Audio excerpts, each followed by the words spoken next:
Who's taking notes? Me And me. You guys are set? You have pens and paper? Ending on the camera. Okay, we will say. All right, so Lucy the Elephant is kind of this great example of roadside vernacular architecture in America, and it's in Margate, New Jersey, about 10 miles south of Atlantic City, where my friend, an old studio mate, Paul Duncan, was in a shootout with Steve Buscemi that was supposed to air on the TV show Boardwalk Empire, but actually didn't make the cut. But one of the things that I sort of really respond to with Atlantic City is that it inspired a lot of the properties, all the properties on a Monopoly board. And I played Monopoly incessantly with my friend Dane Belinsky, who has since changed his name, and I've lost touch with him, and I've kind of stopped playing Monopoly. But save one time with my friend, or my brother-in-law, Ethan, who grew up in Ohio, about right down the street from this guy, Terry Johnson, who about a month ago committed suicide before, after letting out 50 of his exotic animals that he had acquired over the years that were subsequently shot and killed by the cops that showed up on site.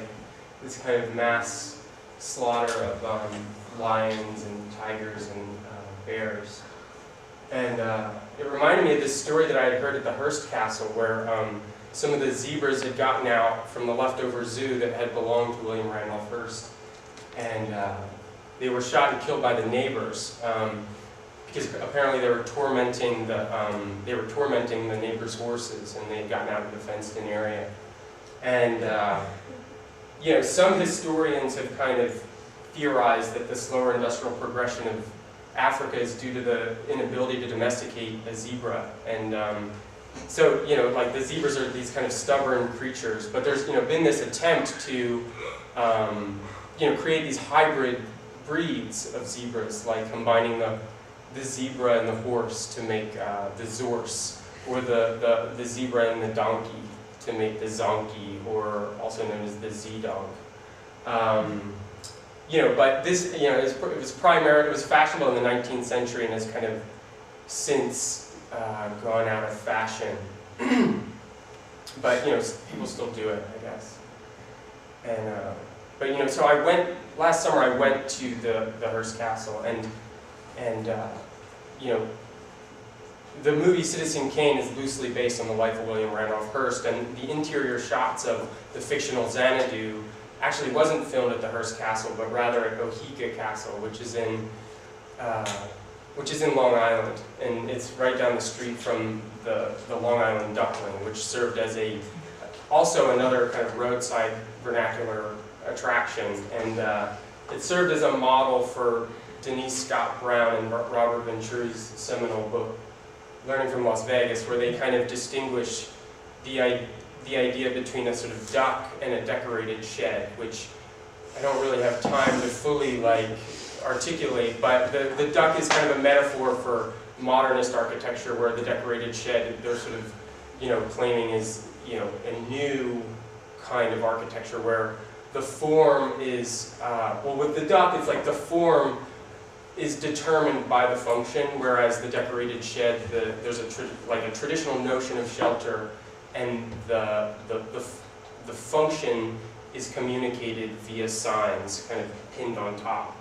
And this building, the Guild House, was built 5 years before they published that book and it's a good example of a decorated shed. And it's on Spring Garden Street in Philadelphia, right? And it's right next to the Edgar Allan Poe house, which I took a tour of with my friend Penelope and Simone, who later sent me this postcard, on the front of which is this guy, this Sicilian dancer who looks exactly like my Uncle Mike, which is like this kind of uncanny resemblance to him. And he's kind of an interesting guy.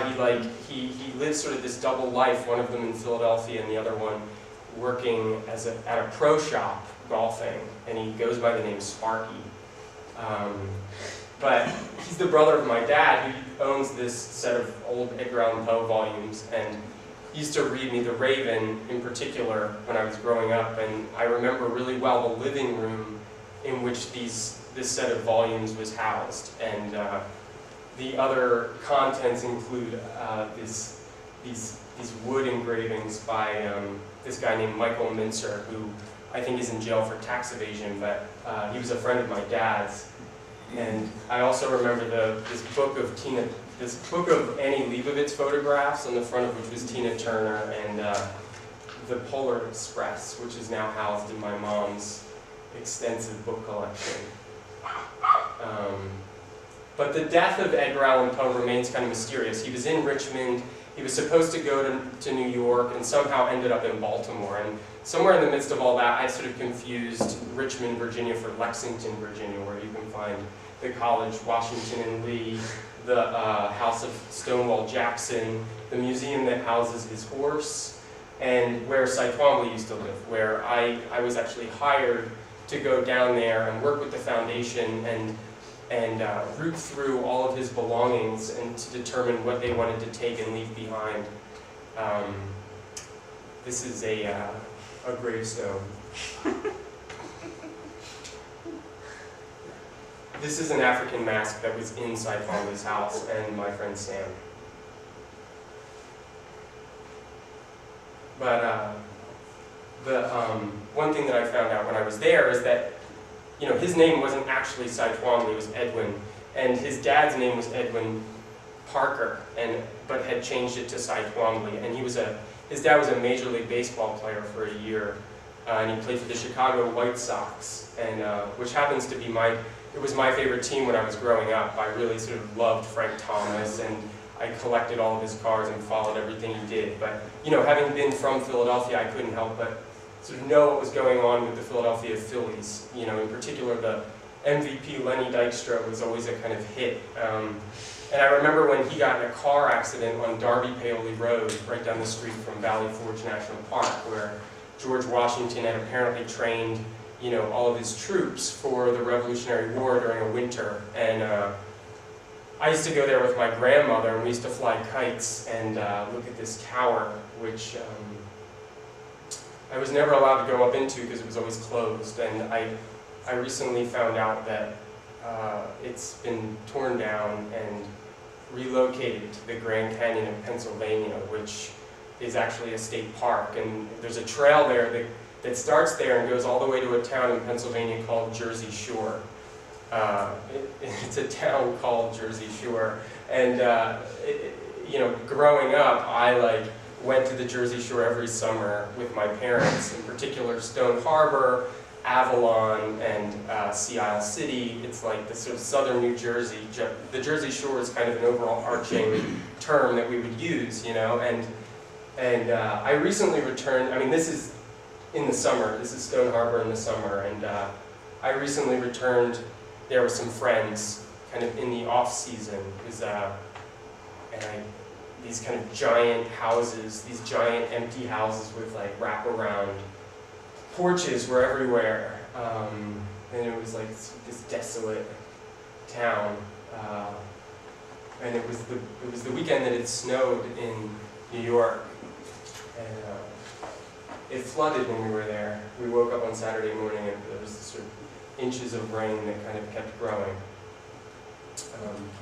But one of my walks later that day, I sort of found this construction site where I made a video walking around the top of a pile of stones.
Thanks.